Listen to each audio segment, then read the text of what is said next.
Le guide des égarés de Maïmonide, deuxième partie, chapitre 3. Sache que les opinions qu'émet Aristote sur les causes du mouvement des sphères et dont il a conclu qu'il existe des intelligences séparées, quoique ce soit des hypothèses non susceptibles d'une démonstration, sont cependant d'entre les opinions qu'on peut énoncer celles qui sont le moins sujettes au doute et qui se présentent avec le plus de méthode, comme le dit Alexandre dans son traité sur les principes de toute chose. Ce sont aussi des énoncés qui, comme je l'exposerai, sont d'accord avec beaucoup d'entre ceux de la loi, surtout selon l'explication des midrashim les plus célèbres, qui sans doute appartiennent à nos sages. C'est pourquoi je citerai ces opinions et ces preuves afin d'en choisir ce qui est d'accord avec la loi et conforme aux énoncés des sages, que leur mémoire soit bénie. Chapitre 4. Que la sphère céleste est douée d'une âme, c'est ce qui devient clair quand on examine bien la chose. Ce qui fait que celui qui entend cela le croit une chose difficile à comprendre ou le rejette bien loin, c'est qu'il s'imagine que, lorsque nous disons « doué d'une âme », il s'agit d'une âme comme celle de l'homme ou comme celle de l'âne et du bœuf. Mais ce n'est pas là le sens de ces mots, par lesquels on veut dire seulement que son mouvement local prouve qu'elle a indubitablement en elle un principe par lequel elle se meut, et ce principe sans aucun doute est une âme. En effet, pour m'expliquer plus clairement, il est inadmissible que son mouvement circulaire soit semblable au mouvement droit de la pierre vers le bas ou du feu vers le haut, de sorte que le principe de ce mouvement soit une nature et non pas une âme. Car ce qui a ce mouvement naturel, le principe qui est en lui le meut uniquement pour chercher son lieu naturel lorsqu'il se trouve dans un autre lieu, de sorte qu'il reste en repos dès qu'il est arrivé à son lieu, tandis que cette sphère céleste se meut circulairement en restant toujours à la même place. Mais il ne suffit pas qu'elle soit douée d'une âme pour qu'elle doive se mouvoir ainsi, car tout ce qui est doué d'une âme ne se meut que par une nature ou par une conception.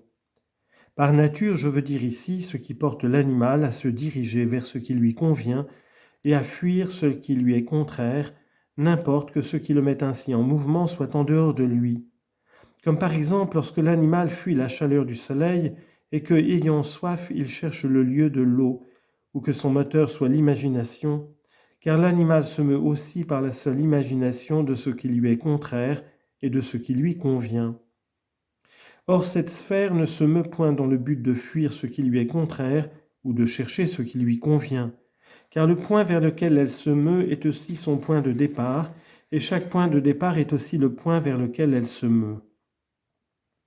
Ensuite, si son mouvement avait ce but-là, il faudrait qu'arrivée au point vers lequel elle se meut, elle restât en repos, car si elle se mouvait pour chercher ou pour fuir quelque chose, sans qu'elle y parvînt jamais, le mouvement serait en vain.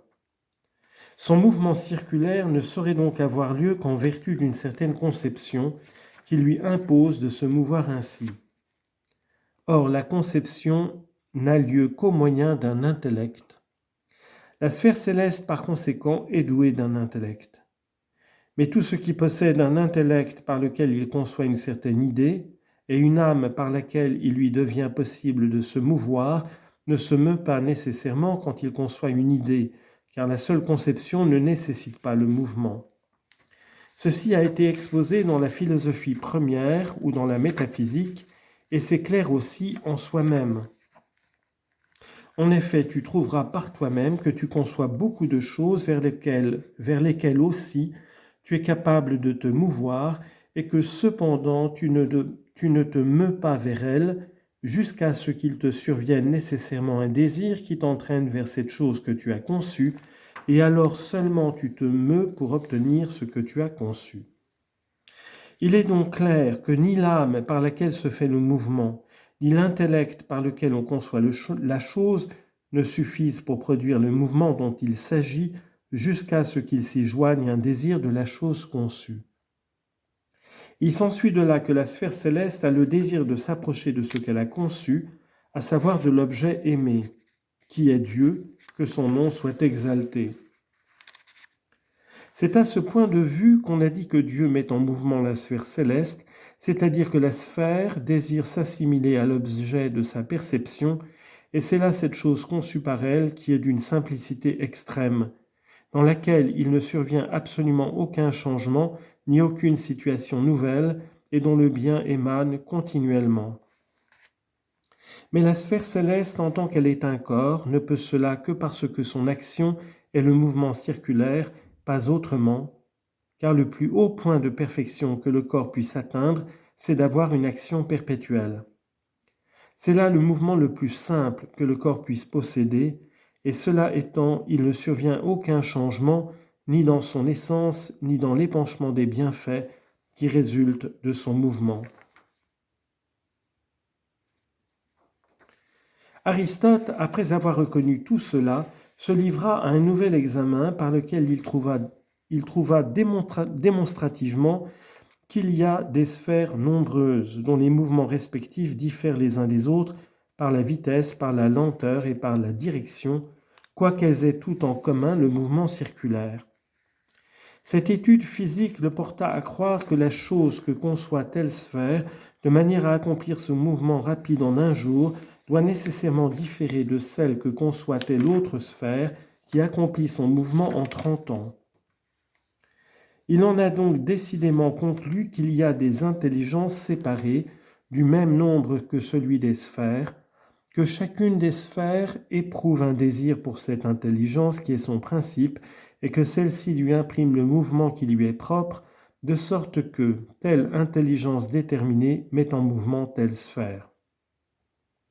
Ni Aristote, ni aucun autre n'a décidé que les intelligences soient au nombre de 10 ou de 100, mais il a dit qu'elles sont du même nombre que les sphères.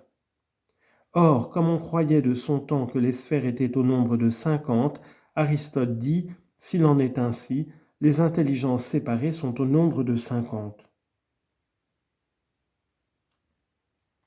Car les connaissances mathématiques étaient rares de son temps et ne s'étaient pas encore perfectionnées. On croyait que pour chaque mouvement, il fallait une sphère, et on ne savait pas que l'inclinaison d'une seule sphère faisait naître plusieurs mouvements visibles, comme par exemple le mouvement de longitude, le mouvement de déclinaison, et aussi le mouvement apparent qu'on voit sur le cercle de l'horizon dans l'amplitude des levants et des couchants. Mais ce n'est pas là notre but, et nous revenons à notre sujet.